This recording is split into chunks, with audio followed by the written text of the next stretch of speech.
a year on this work, and so that, for most people, would allow them free reign to do with it whatever they please. It's their work. They spent the time. But Theo's like, no, your work is now my work. I can do whatever I want with it. I don't have to ask you. And people in Theo's comments were like, oh, I'm never going to watch the original documentary now. How dare they?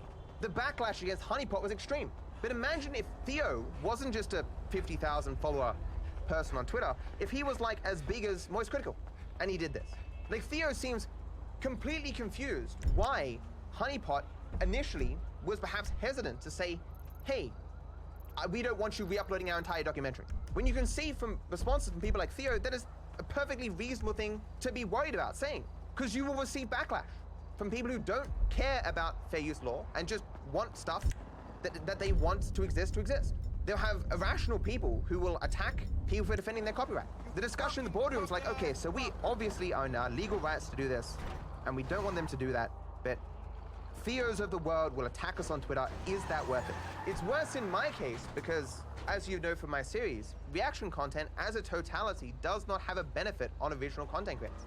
All it does is drive traffic to reactors to the detriment of the original creators, because the algorithms, rather than promoting original content, promote reaction content instead. But people don't understand this, and I've accepted that they don't understand this. It can be entirely possible for two people to be wrong and to agree to use reaction content. All Theo had to do was ask, and he didn't.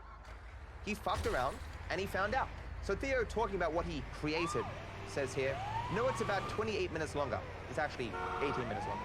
I added a lot of insights I had from my knowledge and relationships with those featured in the documentary. Beyond that, my frustrations are more with the dragged out requests eventually leading to a takedown. They could have just hit me up.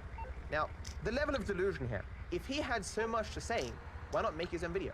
If he is so knowledgeable and has some things that he really wants to get off his chest, why not make his own video? Better than this, why not watch the documentary and then just make a video talking about your thoughts? If he was so interested in putting out his piece and promoting the original documentary, the worst way to do that for the original creators would be to re-upload the entirety of the original documentary. He has many avenues through which he can promote that documentary and say his piece. And he picked the only one that has the most detrimental effect on the original.